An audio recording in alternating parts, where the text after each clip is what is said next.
Godzilla's back. He's totally back. He is totally back. What'd you think? You excited? I am Teresa. Welcome to Cocoon Cast, where we deep dive into movies and discuss all things cinema. Hi, I'm Rebecca. Today we will be discussing the new movie, Godzilla Minus One. Rebecca, let's get started. Koichi was once a kamikaze pilot during the last days of World War II, but an encounter with the mysterious Godzilla leaves more emotional scarring than he thought possible. However, he manages to create a new life with Noriko and her adopted daughter, as well as forge friendships with several veterans. But when Godzilla reemerges from the deep, Koichi starts questioning, is it really saving his country if he loses himself too? Godzilla's back. He's totally back. He is totally back. What'd you think? You excited? I am super excited. This is the first Toei movie since the legendary films. There was actually a contract saying that they could not make any Godzilla films at the same time because they were so worried about competing. And I see why. This is a great movie. I understand 7 years since the last one. 7 years since the last Japanese one, yes. Wow. I was actually excited, and I think you were surprised I was excited. I am very surprised you're excited. Oh, very surprised. My frame of reference for you with creature features, kaiju type films is Creature from the Black Lagoon. All right, so my that's kind of the picture for best. All right, so sorry. That is my favorite. But this is a good one. I was excited about it, and my understanding a lot about Godzilla, but also some relationship pieces, some characters that we've not seen before.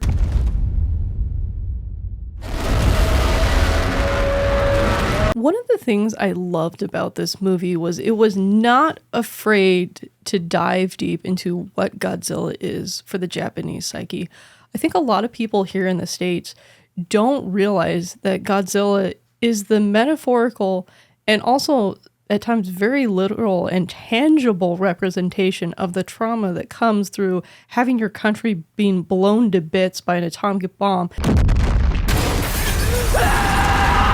Having to reassemble your culture in a new framework so it's, quote, acceptable. And this movie wasn't afraid to go there. The screenplay was smart. I know you and I, on the way over to the studio, we were talking about, just even talking about how it was for the Japanese people in war. They were talking about the planes and how they felt that they were left out to dry at different points. And it's not to bash the culture. It's just to actually have a frank and honest discussion. And the trauma. I mean, really, there was PTSD that was shown and illustrated, and I think in actually a very good way. It was very respectful. It wasn't cheesy, guy wakes up in the middle of the night shaking. You really see how his visions of the past start to influence his perception and acceptance of the fact that there's a life outside of this war. The haunting of the main character, too, when he came back home looking for his parents, looking for his family. And really showing the devastation of Tokyo and what had happened.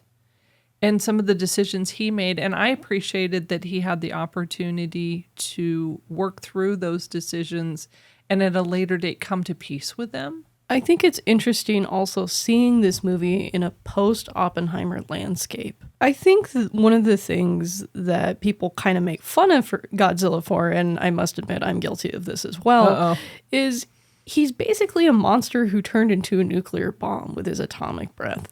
Mm-hmm. This movie gives a really intensely realistic presentation of what that looks like. It's literally an atomic bomb going off and devastating the people as he's mowing down the innocent.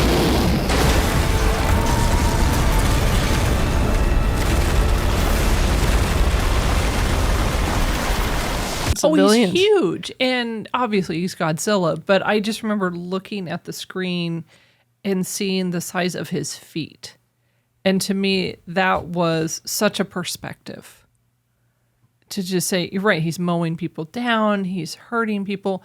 And it felt very threatening. I think the other part is the movie really took the time to develop multiple characters that you actually grew to care about. And you're thinking, it's not, oh, Godzilla's going to go get him. And here you go.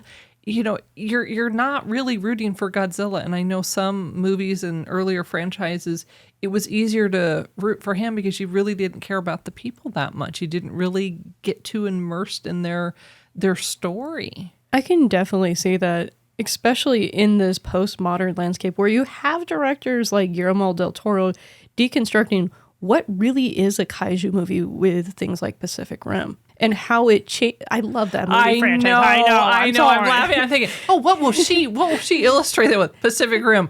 Oh man, really?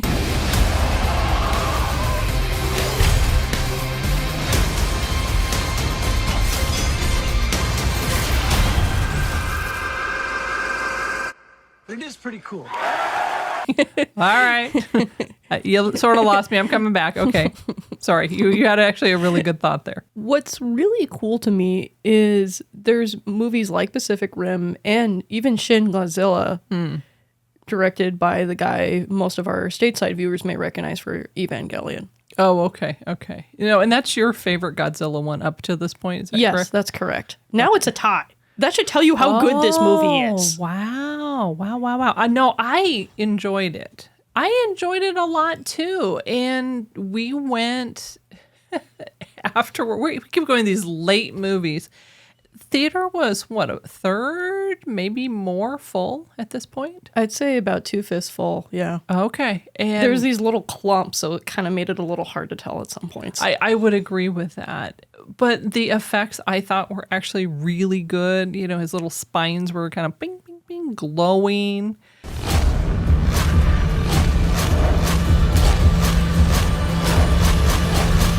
It was interesting too because you could just see just each little spine, and it was leading up to because when they're all lit up, he's going for it. Takashi Yamazaki has openly said Star Wars is one of my biggest influences. I really noticed that with how sparsely they used Godzilla, but every time they did, it was for maximum effect. You really had the sense of the danger and just the emotional terror that this creature creates. Mm-hmm. I think that was really smart. I know the American series I've enjoyed, but it's a different emotional tone with this series. I think that's a good point, though, that Godzilla wasn't in every single scene. But I understand, right? Big monster, chaos ensues. I honestly, it was funny because part of me said, okay, that's why you're going, right? You go see Jurassic Park, you see Jaws, you see these type of movies for the monster baddie, if you will. It was interesting to me because he wasn't in every scene. And oftentimes he was, he's underwater. You see a glimpse of him. It wasn't there he was. And to me, I appreciated the Star Wars reference because I think about like Darth Vader and things of that nature. There is the anticipatory piece that creates the tension and the anxiety and the fear versus just the actual, here I am. It's not when he's going to show up. It's how he's going to show up. That adds to the tension. That's a great point. I think that's something a lot of filmmakers lose the courage to do in these kaiju movies. It almost becomes like the audience is playing a game of like, oh, he's going to show up now. The game the audience should be playing is, what is it going to do when he shows up? How is it going to advance the story? Again, how will it advance the story? That's a great statement because it's not just, I'm here. It's, is that part of the story? Does that help tell the story or illustrate the point? I think that a lot of modern filmmakers, in almost deconstructing kaiju movies like this, get to the bare bones of what makes it work. So it's nice to see that actually transplanted in the main franchise that basically started it all. Honestly, I found it interesting too, because as I was reading a little bit about the director, trying not to spoil the whole movie, but to understand a little bit more about the players, understanding that I don't know a lot of the players. I kept going back to his referencing, going back to the original, and just such respect for it. At the same time, knowing he wanted to do something different, he wanted to put his own spin to it. The cinematography, there were parts I was laughing. I was kind of you a couple of times because we were sitting next to each other, and I would do this because some of the framing was just phenomenal. It was a beautiful movie. It's a very desaturated movie. I want to point that out. Yes. But that doesn't take away from the lusciousness. I've seen a lot of films where the desaturation almost bores me away from watching the movie. I would agree with that. And I think this kind of added a vintage quality to it. It feels like I'm watching a home camera in 1954, watching Godzilla land on the beach and just going, big giant monster. I agree with that. It did have that feel. Authenticity. I also do want to spotlight some of the acting. I Sure. know you and I were both really impressed with Hakeda Yokishaka, the main scientist character in this film. Yes. We were really blown away by his performance, but I also know you were blown away by the main guy. You want to talk a little bit about that? When I was doing some research, the main guy, as you're saying, Mr. Kamiki, I found him interesting. He was young. Or still is, obviously. He's 29, 30. And I remember reading his backstory and his mother wanting him to be an actor because when he was born, they weren't sure he was going to make it. He had like a 1% chance of living, which I found phenomenal. And, in Japan, he's known as, a child prodigy. He's been acting 25 years. Every person has quite the credential. So we're not talking, let's put together a Godzilla movie and we'll throw in whoever we think might fit.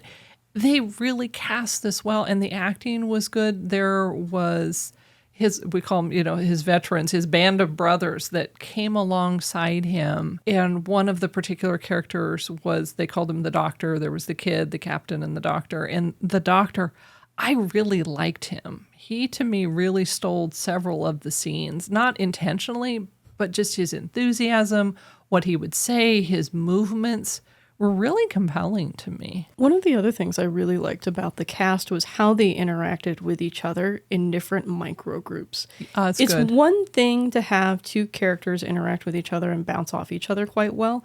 It's another to have them interact in these pockets with the cast. And I think, especially given that the movie takes place over 5 to 6 years. Yes, that's true. And that was very clear, the years. And it felt realistic. It didn't feel forced. It didn't feel rushed. But it felt like natural life, natural progression. It happened. The woman that he had, helped her raise her daughter, she was really good. And my understanding, she's 23 and she's done a lot over in Japan as well. I like this because it's a good deconstruction of cultural expectations around Godzilla. Very much. But it also feels like New Japan thought. Oh, I like that. That's good. It felt modern in the ways where they're having discussions, but there did feel like community was important, coming together. It's funny too, because there's the part where it's like, how do we get Godzilla? How do we destroy Godzilla before he destroys all of us? And there were parts of it that as they were doing that, I liked the fact that that community piece, that let's band together, but it didn't feel cheesy. It felt, I don't know how to describe it. It was, how do we do this together? But how do we step out of our typical comfort zone? How do we do this in a creative way? It's a hard description, but it just didn't feel cheesy or like an afterthought, or we don't know how to end this, so we got to figure out something. It really felt like a natural, we're at a loss, we have to do something out of the box. It's really cool too, because the way that they create this plan, it feels very cohesive. And if you pay attention, it mirrors several aspects of the movie that have already been shown. That's so a the good plan point. feels very logical. It doesn't feel like we're going to do this big special effects extravaganza, science, quotation marks. That's a good point, though. And maybe that's why it didn't feel cheesy to me, because it felt like an extension of the characters. And the movie spent a lot of time developing the characters. So when certain things would happen, people would respond a certain way. It felt very congruent to me. I think that's been one of our complaints on a couple shows is character motivation has to feel cohesive in some way. Correct. Otherwise, you either lose the audience, I think, or the respect or the goodwill that you've put in place. Like, oh, we know this character, or this is a returning character, this is an actor you really love and want to see, and it melts it away. Either you have to add something that explains why this character suddenly swerved so hard. Sure. or you are going to lose your audience. I agreed. And this one, I was engaged the whole time. Do we have any questions from the box? There's lots of movies out right now taking up the larger screens like Napoleon and things of that nature. So we saw this on a smaller screen. Do you think that lost some aspects, or do you think it worked fine on the smaller screen? I think this movie can work on a smaller screen. However, I think this movie would play best in a Dolby Atmos environment. The sound design is a huge part of selling these movies. I know for me, I oftentimes like smaller screens in certain movies, but this one I actually found myself saying, I think this would be good, as you said, in Dolby or even IMAX to increase the immersion. And because we're talking large bodies of water, huge, monster coming at you, people. I would have loved to have seen it on a bigger screen, to be honest with you. And had that been an option, I know that would have been the decision we would have made. I'd also like our cinema community to comment below. What do you think is your preferred format for these movies? Yes, that's a great question. Do we have any other questions from the box? The first Godzilla movie came out back in 1954, and some of the fans are diehard purists to the original. Talk about some of the special effects that have been modernized. Do you think they work for the new movie, or should they be going back to the older style? I think this is a great hybrid of the modern style, but also some of the more classic techniques that we've seen in previous installments. I know one of the biggest complaints with King of the Monsters was that Godzilla just feels like this big CGI lump rolling around. You don't feel that here. I can definitely find a lot of texture and things that feel almost handmade in this. But there's also some modern touches that really adds the realism. I think the biggest detraction to me was when he was recharging or regenerating at different points. I'm not talking about when, his little spines were lighting up, but his skin would just kind of... And it was interesting, but to me, I'm just envisioning people that saw the original going, he wouldn't need to do that. He would have just, he just would have buffered it or something. It wouldn't have been a modern adaptation of it. I would love to have our cinema community comment below what Godzilla movie is their favorite. How do you rank this one compared to, like you're saying, this felt like a hybrid. I think a hybrid's a good word. I would agree with the hybrid concept because it did feel very nod-worthy to the original. However, there's like a big space in between. I can't remember how many Godzilla movies did you say there were, to your remembering or to your recollection? To the best of my recollection, I want to say there's been 37. Yeah, and I just think there's a big gap in between. However, who knows? Maybe someone in our cinema community can go 1, 2, 3, 4, 5, all the way down to 37. But I do think it did a good job at nodding to the old, but bringing the new in for a lot of reasons. Rebecca, it is that time of the show where we have 5, Godzilla monsters. 5 Mothers? 5 Mothers swinging in the wind. What do you think? 1 to 5. How would you rank this movie? This is a 3 and a wing for me. 3 and a wing. All right. Number 1 reason. I still love Shin Godzilla. It's still my favorite Japanese Godzilla film. So that's your watermark. That's my watermark. Okay. That's my high mark. Got it. I think this film was a great drama existing outside of Zilla, so to speak. Mm-hmm. I wouldn't have minded a little bit more, but that's not why I'm lowering it. I think some points it was a little uneven in how the interactions outside of the monster, and then there's more emphasis on the interactions that build up to it. I think there could have been more character work responding to the monster, not just their emotional landscape before they encounter the monster. I can give you that. I would say, for me, I would do actually what you're doing. I would do a 3 and a wing. I think a 4, what's keeping me from a 4, and I'll be honest with you, it's not because it's not like this one. It felt too long for me. Even though I enjoyed the character development, I enjoyed the story, I think it dragged on a little bit too long. From the beginning to the end, the spacing, the pacing, I think, could have been a little bit faster, and I think that would have made a tighter, stronger movie, to be honest with you. That being said, I really liked how they definitely took the time in the small moments that they needed to. I think the last part too is there were parts that felt overly exaggerated, and I understand, right? I'm not part of Japanese culture, and I understand historically that can be a thing for their culture, and that's normal, and we're Americans, we see it differently.